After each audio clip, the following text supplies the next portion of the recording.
I came downstairs on a Tuesday morning, and the kitchen was empty. My wife's car was gone, and her coat was gone from the hook by the door. A bag I did not recognize as missing until later was gone from the closet. On the kitchen table, next to the coffee maker she used every morning, was a journal. Dark green, cover the kind sold in bookshops. It was open. It was face up. It was left that way on purpose. I stood in the kitchen for a long time before I touched it. The house was quiet in a way it had never been quiet before. When I picked up the journal, I saw the spine was worn. The kind of wear that comes from years of regular use. 3 years at least. The open page was not the first page. It was not the last. It was a page from 8 months ago. The first line read, "I do not think he sees me anymore." I'm not sure he ever did. I stood in my kitchen, holding my wife's journal. She had been writing in it for 3 years. She left it open on the table the morning she left, and she wanted me to read it. I am 41 years old, and I have been married to Claire for 6 years. Together for 8. We bought the house on Elm Street together 5 years ago. 2 incomes, no children, by choice, a social life that functioned well. The morning before she left, I would have described the marriage as good. I would have said this without hesitation. I would have believed it. We had dinner at home the night before. I made pasta because that was my night to cook. She said it was good, and she meant it. We ate at the kitchen island, and we talked about her work and my work and nothing that mattered. After dinner, we moved to the living room. She was on the couch with her laptop. I was in my chair with my phone. Separate screens in the same room. She said good night first around 10:30. I said good night, and she went upstairs. I followed 40 minutes later. She was already asleep, or appeared to be. I did not check. I turned off the lamp, and I went to sleep without a thought that registered as concern. I called her phone from the kitchen the next morning. It rang 4 times and went to voicemail. Her voice on the recording was familiar and unbearable. "Hi, this is Claire. Leave a message, and I will call you back." I did not leave a message. I set my phone face down on the counter next to the journal. I did not pick either of them up for 20 minutes. I stood in my kitchen, and I thought about what the marriage looked like from the outside. 2 people who never fought. 2 people who had dinner together most nights. 2 people who bought a house and paid their bills and hosted Thanksgiving. We were the couple other couples pointed to as stable. We were the couple who made it look easy. I believed that. I believed it completely. I believed that not fighting meant we were fine. I believed that separate screens in the same room was just what marriage looked like after a certain number of years. I believed that Claire was happy because she never told me she was not happy. I believed that. And now she was gone. And the journal was open on the table. And I had no idea what I was going to find in those pages. I looked at the dark green cover. I looked at the worn spine. 3 years of regular use. She had been writing things down for 3 years. Things she never said to me. Things I never asked about. Things I never noticed. I picked up the journal, and I turned to the first page. I did not know what I was looking for. I just knew that the version of my marriage I had believed in that morning was already gone, and whatever was in this journal was going to replace it. I read the open page fully. It was a single entry dated 8 months ago, written on a Sunday evening. Claire described a dinner they had with friends that night, a dinner I remembered as pleasant. She wrote that she watched me talk for 40 minutes about a work project while she sat across from me. She wrote that she counted how many times I asked her a question during that 40 minutes. The answer was once. I asked if she wanted more wine. She wrote that she said no, and I turned back to my friend and kept talking. She wrote that she sat there holding her empty glass and wondered when I had stopped being curious about her. I turned back to the front of the journal. I did not read sequentially. I moved through the pages in pieces, reading the dates, stopping on the entries that were longer. I found an entry from 2 years ago. She wrote that she told me she was unhappy. She said she sat in the kitchen while I was making coffee. She wrote that I said I was sorry to hear that, and then I asked what was for dinner. I stopped on this entry for a long time. I stared at her handwriting. I did not remember this conversation. I did not remember her telling me she was unhappy. I did not remember saying I was sorry to hear that. I did not remember asking what was for dinner. I searched my memory for any version of that conversation, and I found nothing. She wrote that she went to bed early that night, and I did not follow her. She wrote that she lay in the dark and waited for me to come upstairs. She wrote that I never came. I do not remember that either. I found an entry from 6 weeks ago. It was short. She wrote, I made a decision today. She wrote, I do not feel relieved yet. She wrote, I think I will. I put the journal down. I called Claire again. Voicemail again. I texted her. Please call me. I am reading it. I sat in my kitchen with my phone in my hand. She did not respond for several hours. I looked at the entry from 2 years ago again. She told me she was unhappy. She told me in the kitchen while I was making coffee. I said I was sorry to hear that, and I asked what was for dinner. 2 years ago. 2 years ago, she told me something that should have stopped me cold, and I processed it as noise. I heard the words, and I filed them under things to deal with later. And later never came. I do not remember that conversation. I do not remember her face. I do not remember her voice. I do not remember if she was crying or calm or angry. I remember nothing, because it was just another Tuesday morning, just another cup of coffee, just another thing she said that I did not really hear. I sat at my kitchen table with the journal open to that page, and I wondered what else happened that I processed as noise and she recorded as evidence. How many times did she tell me something important while I was looking at my phone? How many times did she reach for me while I was already asleep? How many times did she sit across from me at dinner, waiting for me to ask her a question that was not about more wine? The journal was full of answers I did not want, and I had only read 3 entries. Claire called me at 2 in the afternoon. She was at her sister's house 3 hours away. Her voice was calm in the way that follows a decision already made. Not cold, not cruel, simply on the other side of something. She asked if I was okay. I said I do not know. She said she did not think I would. I asked her why she left the journal. She said she left it because she needed me to read it. She said she knew I would not read it if she was there. She said she tried to have the conversations in person and it did not work. She said the journal was the only place she ever felt like she could finish a sentence. I asked how long she had been planning to leave. She said she made the decision 6 weeks ago. She said everything before that was her trying to find a reason not to. I asked if there is anything to discuss. She said she does not know yet.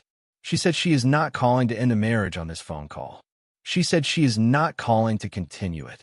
She said she called because she did not want me to spend the day not knowing she was safe. I said I appreciate that. I did not know what else to say. She said she will call me in a few days. Before she hung up, I asked one question. I said, was there anything I could have done recently, that would have changed this? She was quiet for a moment. Then she said 6 weeks ago, maybe. She said 2 years ago, yes. She said last night, no. I said I understand. She said she is not sure I do yet. She said she thinks I will after I finish reading.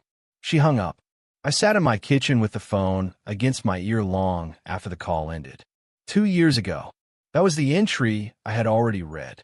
The one where she told me she was unhappy and I asked what was for dinner. She said 2 years ago, yes. She told me exactly when I could have changed things. And I had already read that entry. I just had not reached the pages after it. The pages where she kept trying, where she kept hoping I would notice, where she kept writing down the things I was not hearing. I looked at the journal on my kitchen table. I had read the open page from 8 months ago.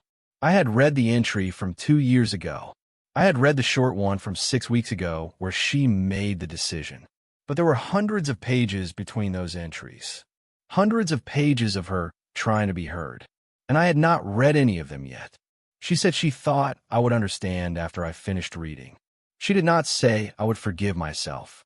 She did not say I would be okay. She said I would understand. I picked up the journal. I turned to the first page. I decided to read it the way she wrote it, from the beginning to the end, because I had already learned that skipping around was how I got here, and I was not going to miss anything else. I read backward through the journal to the entries from 2 years prior. I found a sequence, 7 entries over 3 weeks that documented a period I remembered as stressful at work and unremarkable at home. The first entry in the sequence was dated a Tuesday. She wrote, "I told him tonight." All of it. She wrote, "He said he was sorry and he meant it." She wrote, "But then he asked what was for dinner and I realized he had already moved on." She wrote, "I had not even finished the sentence in my own head." I read that line 3 times. I had not even finished the sentence in my own head. The entries over the following 2 weeks documented Claire waiting. She wrote that she checked in with small gestures. She left a note in my lunch bag. She asked if they could talk over the weekend. She suggested a weekend away, somewhere quiet, just the 2 of them. I found a journal entry that corresponded to a weekend I canceled because of a work deadline. I remembered the deadline. I did not remember her asking for a weekend away. The entry that night said only he canceled. I think this is what it is. The final entry in the 2-year-ago sequence was the longest in the journal. She wrote that she had decided to stop asking directly and to try differently. She wrote that she would be present and patient and see if I came toward her on my own. She wrote, "I love him enough to try one more time." She wrote, "I want to be wrong about this." I set the journal down on the kitchen table. I did not pick it up again for the rest of the day. I walked to the living room and I sat in my chair. The chair where I sat with my phone while she sat on the couch with her laptop. I thought about what I was doing 2 years ago. I was working. I was stressed about a project that I cannot even name now. I was scrolling through my phone in the evenings. I was turning off the lamp without checking if she was still awake. I was not coming toward her. I did not know she was waiting. I did not know she had decided to stop asking directly. I did not know she was trying a different approach. Because I was not paying attention to any approach. I was just living my life, assuming she was living hers, assuming we would meet in the middle without either of us having to walk there. She did not leave because I failed once. She stayed 2 more years after the conversation. I do not remember. She stayed 2 more years after she told me all of it, and I asked what was for dinner. She stayed 2 more years trying a different approach, being present, being patient, waiting to see if I would come toward her on my own. I did not. I never did. The marriage did not collapse. It was quietly vacated from the inside, one unanswered entry at a time. I sat in my chair, and I looked at the journal on the kitchen table through the doorway. I could see the dark green cover from where I sat. I thought about what I was doing instead of moving toward her. I was working late. I was watching shows she did not care about. I was falling asleep before she came to bed. I was assuming she would always be there. I was not noticing that she was already gone. Not physically, but somewhere inside herself that I could have reached if I had just looked up from my phone. I did not know on any level that something was wrong. That is the thing I cannot stop thinking about. I did not know, because I was not looking, and she was waiting for me to look, and I never did. I read the entire journal over 2 days. I read it in order from the first entry to the last. The first entry was dated 3 years ago, a Wednesday.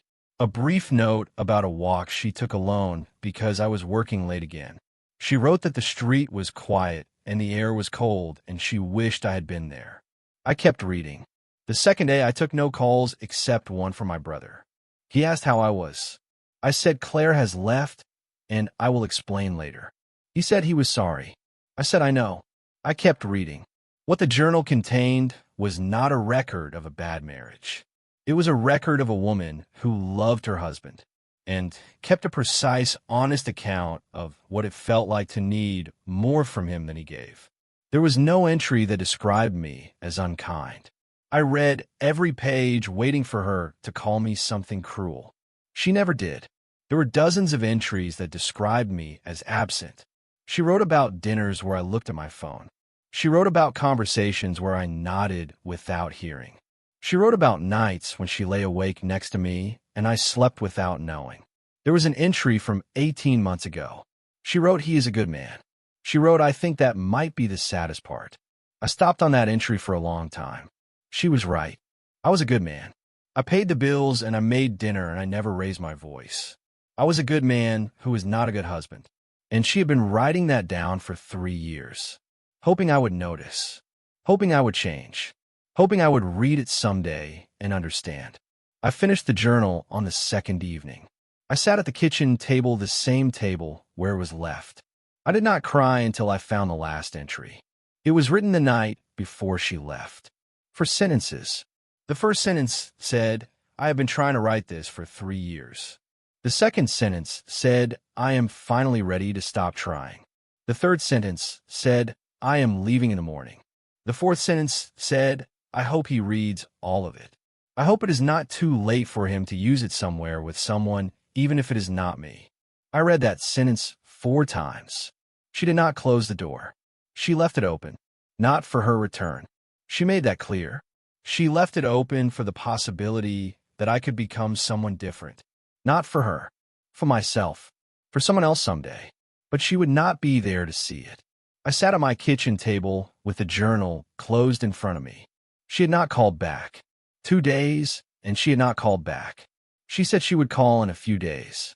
But I did not know if she meant it. I did not know if there was anything left to save. I did not know if she wanted there to be. But I had read all of it. I had read every page. I had watched my marriage disappear 1 entry at a time. And I knew that the question was not whether she would call. The question was what I would do with what I had just learned. I could call her. I could wait for her to call me. I could sit here and do nothing. I could become someone different, or I could stay exactly who I had been. The journal was in my hands. The last entry was still open. I hope it is not too late for him to use it somewhere. I closed the journal, and I decided I was not going to waste the only thing she asked for. I did not call Claire immediately after finishing the journal. I waited 2 days, not out of strategy, because I understood for the first time that calling her with the wrong thing to say would be exactly the pattern she documented. I sat with what I read. I did not perform sitting with it. I actually did it in a way I'm not sure I have done anything in years. I took walks without my phone. I sat in my chair without turning on the television. I ate meals at the kitchen table with the journal closed in front of me. I called my brother and I told him the full account. The journal and what it contained and the conversation I do not remember from 2 years ago. He listened without interrupting. That is unusual for him. He usually fills silence with opinions. He did not this time. At the end, he asked me one question. He said, "Did you know something was wrong?" I was quiet for a long time. Then I said, "I think I knew the way you know a noise in the house you have decided not to investigate." He said that is the most honest thing he has heard me say in a decade. I did not know what to do with that. I still do not. I made an appointment with a therapist, not as a gesture toward Claire, because I have spent 2 days reading a 3-year account of myself, and I do not fully recognize the person in it. I think that is information I need help processing. The appointment is 4 days out. I wrote the date on the notepad by the phone. The notepad Claire used to leave me grocery lists. I have not thrown that notepad away. I do not know why. I looked at her handwriting on the top page. Milk, eggs, bread. The last list she wrote before she left. She never bought the milk. I have made one honest acknowledgement to my brother. I have made one appointment for myself. Neither of those things has anything to do with Claire. She does not know about either of them. She does not know that I sat with the journal for 2 days. She does not know that I called my brother and told him the truth. She does not know that I have a therapist appointment on Thursday. She knows nothing because I have not called her. I have been sitting in this house waiting for the right thing to say. And I realized this morning that waiting for the right thing to say is just another version of doing nothing. She did not leave because I said the wrong thing. She left because I stopped saying anything at all. I picked up my phone. I looked at her name in my contacts. I have not called her since she left. She called me once. I have not called her. I thought about the last entry in the journal. I hope he reads all of it. I hope it is not too late for him to use it somewhere with someone, even if it is not me. She was not asking me to call her and beg. She was not asking me to fix everything in one conversation. She was asking me to use what I learned. I do not know what I'm going to say when she answers. I do not know if I am ready. I do not know if I will ever be ready, but I know that sitting here with my phone in my hand is exactly what she wrote about, and I am done being the person in those pages. I press call. It started ringing before I could talk myself out of it. I'm over at where silence ends. Has anyone else ever read something that made you realize you were the one who was not paying attention? I called Claire 4 days after she left. She answered on the second ring. I said I finished reading. She asked when. I said 2 nights ago. She asked what I did after. I told her about the call with my brother. I told her about the appointment. She was quiet for a moment. She said she did not expect that. I told her I went back to the entry from 2 years ago. The dinner conversation, I do not remember. I told her I do not remember it, and that not remembering it is part of what I have been sitting with. I said I am not asking her to excuse it. I am telling her because she documented it, and I want her to know I found it and read it and understood what it meant that I forgot. She asked me what I want. I said I want to know if there's a version of this where she comes home. She did not answer immediately. She asked if I know what the answer would have required of me 2 years ago. I said I think so now. She said she is not sure now is the same as then. I said I know. I said I am not asking her to decide today. She said I left the journal because I needed you to finally read the whole thing. She said not a page, not a summary. All of it. I said I read all of it. She said I know. She said I can tell. I asked how she can tell. She said because you did not call me the first day. She said you waited until you actually had something to say. There was a long pause. She said she needs more time. I said I will be there. She said she knows. She did not say it like a door closing. She said it like someone who is not sure yet what door she is standing in front of. We ended the call. I sat at my kitchen table with the journal still closed in front of me. She needs more time. I said I will be there. But being there is exactly what the journal documented me failing to do for 3 years. Being there in the same room while I was on my phone. Being there at the same table while I asked her about more wine. Being there in the same bed while she lay awake and I slept. I said I will be there. But I do not know what that means now. She is 3 hours away. She is not in this house. She is not sitting across from me at dinner. Being there is not a physical location anymore. Being there means being present in a way I have not been.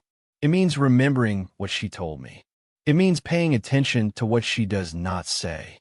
It means reading the whole thing, not just the first page. I have read the journal. I have made the appointment. I have told my brother the truth. But those are things I did. Being there is something I have to keep doing. Every day, not just until she comes back. Not just until she decides. Every day. She said she needs more time. I said I will be there. Now I have to figure out what that looks like when no one is watching. When there is no journal entry to document it. When she is not here to see it. Being there is not a promise you make on a phone call. Being there is what you do when no one is looking. And I have 3 years of evidence that I did not know how to do that. She is giving me more time. I do not know if I deserve it. But I am not going to waste it. I went to the therapy appointment, then a second one. In the third session, the therapist asked me to describe a moment in the marriage when Claire tried to reach me and I was not reachable. I started to describe the dinner from 2 years ago. Then I stopped because I realized I was describing it from the journal. It was not my memory. It was her account of a moment I vacated so completely I left no trace of it in myself. I told the therapist this. He said that is a significant thing to understand about yourself. I said it does not feel significant. It feels like grief. Claire called me twice during this period. The first call was about logistics, the house and the bills and the mail. We talked for 7 minutes and it was fine. The second call was longer, not about logistics. She asked me what I was learning. I told her about the therapy session and the journal entry and what the therapist said. She listened. She did not fill the silence after I finished. I did not fill it either. We stayed on the line for a moment without speaking. It was the most present I have been with her in years. And we were 3 hours apart. I did not move anything in the house. I did not redecorate or rearrange or remove evidence of the life we shared. Her books are still on the shelf. Her shampoo is still in the shower. Her coffee mug is still next to the coffee maker. I am not performing waiting. I have learned enough in the past weeks to know the difference between those two things. Performing waiting is putting her things in a box and leaving the box in the corner so you can show someone you're ready to move on. I'm not ready to move on. I am not sure I will ever be ready to move on. But that is not why her things are still there. Her things are still there because I am not ready to make the house into something else. And that is the truth. She is calling. The conversations are different. I am doing the work. But she has not said she is coming back. She has not said she is not coming back. She is in a kind of middle place that I do not have a word for. And at some point, the open question has to close one way or the other. I know that. She knows that. We have not talked about it. Not directly. I think we're both afraid of what happens when we do.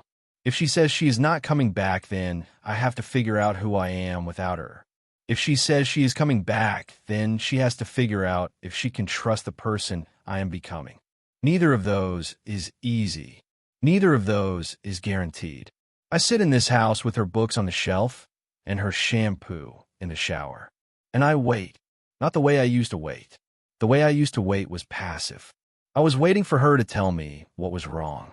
I was waiting for her to fix it.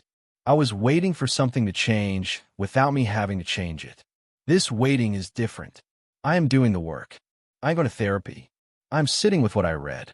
I am not calling her every day demanding an answer. I am here. I am present in a way I was not present before. And I am waiting for her to decide. But I am not waiting the same way. I am not waiting the same way at all. She is going to decide something. And whatever she decides, I'm going to have to live with it. I just hope I am strong enough to live with either answer. Because I do not know which one is coming. And I have stopped pretending I do. 6 weeks after she left, Claire came back to the house. Not to move in. To talk in person for the first time. She sat at the kitchen table. The journal was not there. I had moved it to the bookshelf spine out without drama. She noticed it there, and she did not say anything about it. I made coffee. We sat across from each other in the kitchen where it started.